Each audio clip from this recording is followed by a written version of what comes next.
अर्की के हमारे बहुत ही लोकप्रिय विधायक माननीय मुख्य संसदीय सचिव, जिन्हें आज जो है कार्यवाहक अध्यक्ष के रूप में हाईकमान ने चुना है।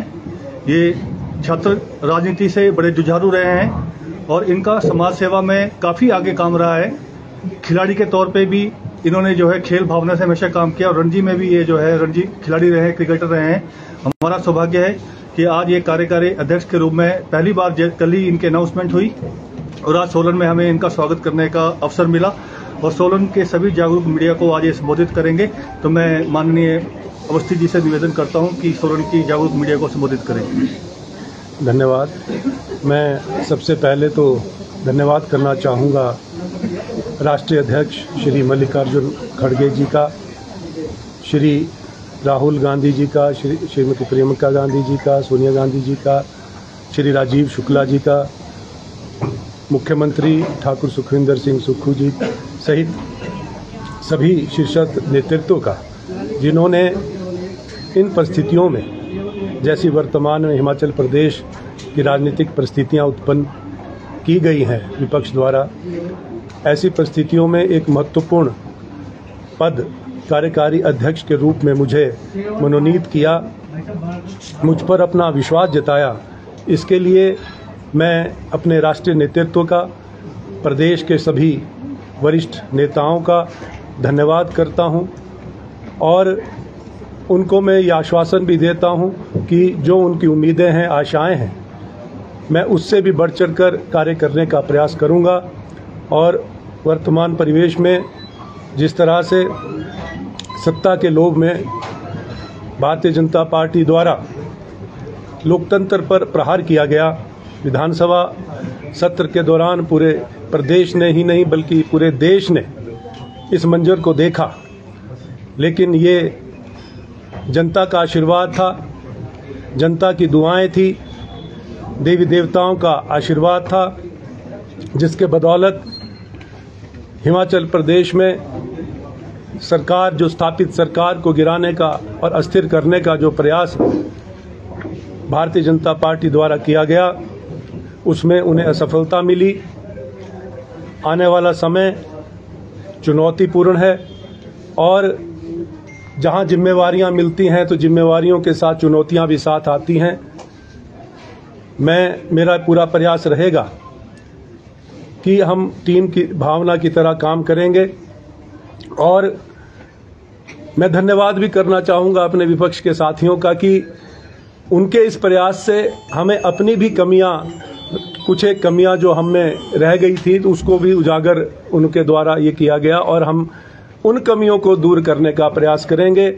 और आने वाले समय में जो उपचुनाव, जहां भी उपचुनाव होंगे, उन उपचुनाव में कांग्रेस के उम्मीदवारों को जिताने का प्रयास करेंगे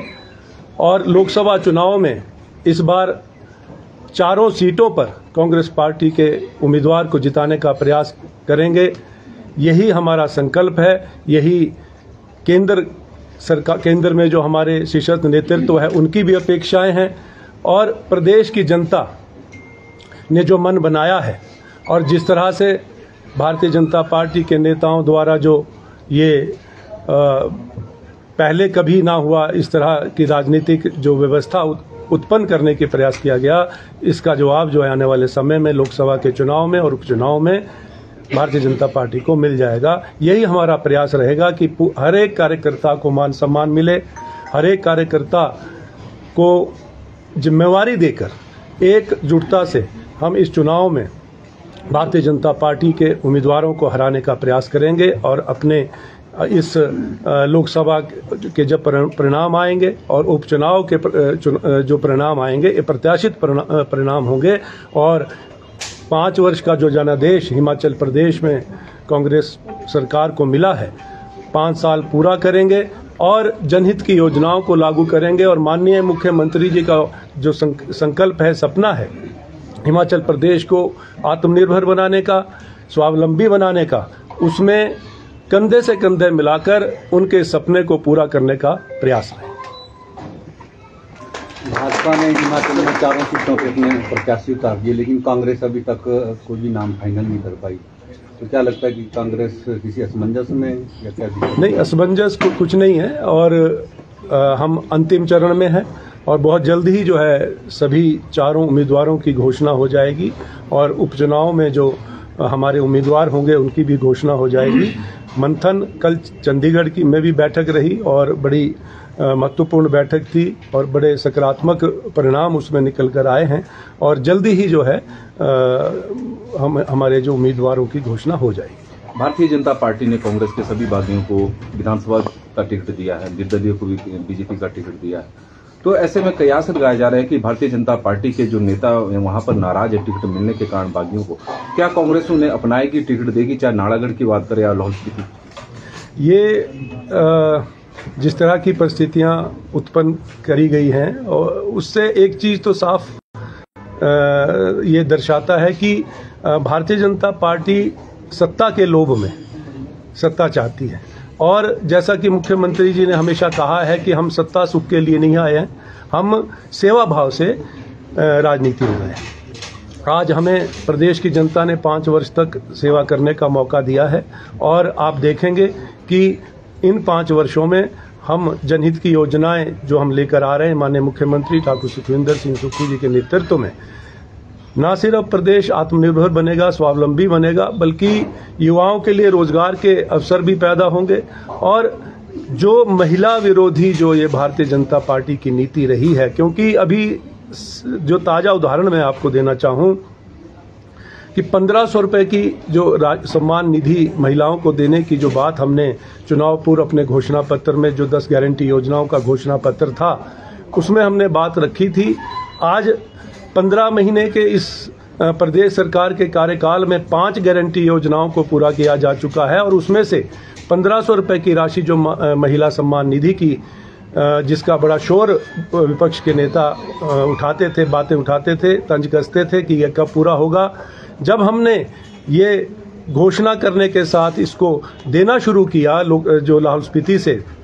24 फरवरी को माननीय मुख्यमंत्री जी द्वारा शुरुआत की गई और 1500 रुपए की राशि मिलनी शुरू की गई, तो उसके बाद जो है इन्होंने जैसे ही आचार संहिता लगी तो भारतीय जनता पार्टी के नेता, पूर्व मुख्यमंत्री, विपक्ष के नेता, वो उनके साथ जो है उनके और जो उनके वरिष्ठ नेता जो वहाँ पर गए चीफ इलेक्शन कमिश्नर के पास और वो जो राशि महिलाओं को मिलनी थी सम्मान निधि के रूप में उसको रुकवा दिया। तो ये दर्शाता है कि उनकी कथनी और करनी में अंतर है, बाहर कुछ और दिखते हैं, मन में कुछ और है। मेरा सवाल था सर कि जो आयाराम और गया, मैं उसी बात पे आ रहा हूँ मैं, और जहां तक आपके सवाल का जो आपने सवाल किया है, मैं ये कहना चाहूंगा कि राजनीति में हमेशा संभावनाएं रहती हैं और जिस तरह की राजनीतिक परंपरा की भारतीय जनता पार्टी ने शुरुआत करी, आज वो एक्सपोज हो चुके हैं और जो बड़ी नैतिकता की बात करते थे आज नैतिकता जो है वो उसकी बात वो सुनते भी नहीं है। लेकिन मैं ये जरूर कहना चाहूँगा कि कांग्रेस पार्टी एकजुट है और कांग्रेस पार्टी में सभी का स्वागत है, क्योंकि हम जो कांग्रेस पार्टी की विचारधारा है सबको साथ लेकर चलने की विचारधारा है और हम किसी भी तरह का भेदभाव समाज में नहीं करते हैं। इस विचारधारा से हम आगे बढ़ते हैं और इसमें सभी का स्वागत है। कोई भी आना चाहे और हम उसका स्वागत करेंगे और आने वाले समय में हम भारतीय जनता पार्टी के मंसूबों को पूरा नहीं होने देंगे, ये मैं कहना चाहूँ। जैसे बागियों की बात करें तो बागियों को जो घेराव हुआ, शिमला में भी घेराव हुआ, आज सुजानपुर में राजेंद्र राणा जी का है, उनका घेराव हो रहा है, तो उधर बिंदल जी बोल रहे कि कानून व्यवस्था की खराब हो गई, आप क्या मानते हैं? नहीं, कानून व्यवस्था तो बिल्कुल सही है और मैं ये तो जरूर कहना चाहूँगा कि आज उनके कर्म अपने सामने आ रहे हैं और जिस जनता ने, जिन लोगों ने उनको 5 वर्ष के लिए चुना था, आज वो जवाब मांग रहे हैं। वो जवाब मांग रहे हैं कि ऐसी क्या मजबूरी थी कि आज आपको इस तरह का जो काम करना पड़ा। और सबसे बड़ी बात है कि जनप्रतिनिधि जो है, जनप्रतिनिधि जनता का प्रतिनिधि होता है, उसमें जनता की जो समस्याएं हैं, जनता की भावना को जो है प्राथमिकता देनी होती है, लेकिन इन्होंने अपनी व्यक्तिगत जो अपने स्वार्थ की पूर्ति के लिए आज जनता की जो आशाएं थी, उम्मीदें थी, उससे खिलवाड़ किया है। और आज यदि उनका विरोध हो रहा है तो वो कानून व्यवस्था का कोई उसमें हाथ नहीं है। ये तो उनके अपने कार्यकर्ता हैं जिन्होंने उनको 5 साल के लिए चुना था। आज उनको वो फेस नहीं कर पा रहे हैं, उनके बीच में वो जा नहीं पा रहे हैं, और जो जाने की कोशिश कर रहे हैं उनका विरोध हो रहा है। तो इससे कानून व्यवस्था कहां बिगड़ी है? ये तो अपना घर वो देखें, अपना घर संभालें। जहां पर उनका विरोध हो रहा है वो जवाबदेही तो उनकी है, और वो जवाबदेही उनको देनी पड़ेगी। यही मैं कहना। सर, लोकसभा चुनाव के लिए आपने आवेदन मांगे थे कांग्रेस पार्टी ने, और कई नेताओं ने आवेदन भी किए थे। तो क्या वजह है कि आपके पास आवेदन भी आए हुए हैं, तो क्यों फाइनल नहीं हो रहे हैं प्रत्याशी आपके? नहीं, एक ये प्रक्रिया है, और इस तरह जब फाइनल कैंडिडेट को फाइनल करना होता है, उम्मीदवार तय करना होता है, तो उसको एक प्रक्रिया से गुजरना पड़ता है। वो प्रक्रिया जारी है। फाइनल होगा कि नहीं, उसमें वो चर्चा में है, और जिनके भी आवेदन आए हैं वो हमारे जो एक महत्वपूर्ण कार्यकर्ता हैं, महत्वपूर्ण नेता हैं, और टिकट तो एक ही को मिलना है, लेकिन विचार जो है, मंथन जो है, सभी उन नामों पे हो रहा है जिनके आवेदन आए हैं और जो संपर्क कर रहे हैं प्रदेश में कांग्रेस पार्टी से। भाजपा तो ये बात फैलाने की कोशिश कर रही है कि जो कांग्रेस के नेता है जिन्होंने चुनाव लड़ना था वो अब पीछे कदम ये नहीं बिठा रहे हैं, कि उनको नेता नहीं मिल रहे हैं चुनाव लड़ने के लिए। भारतीय जनता पार्टी का इतिहास रहा है, और हमेशा वो झूठे प्रचार उनका झूठा प्रचार उनका आधार होता है। और आप देखेंगे जब प्रत्याशी घोषित होंगे तो उनकी बात में कितनी सच्चाई है, ये सब आपको मालूम पड़ जाएगा। सर, अगर बात की जाए कांग्रेस पार्टी की, उन्होंने 6 विधायकों को जो बागी थे, जिन्होंने वोटिंग बाहर की रही, उनको बाहर का रास्ता दिखाया। नगर निगम सोलन को लेकर जो बात हुई थी, उसका फैसला कब तक आएगा और क्या उस पर कार्रवाई रहेगी? अभी क्योंकि आज पहला दिन है जो मुझे कार्यकारी अध्यक्ष की जो घोषणा हुई है, मनोनीत किया है, आज पहला दिन है, तो मैं जो भी इस बारे में जो रिपोर्ट होगी, जो भी इसमें कागजी कार्रवाई अभी तक जहां तक पहुंची है, उसको मैं स्टडी करके उसको अंडरस्टैंड करके जो भी हित में होगा मैं जरूर करूँगा, उस पर कार्रवाई करेंगे।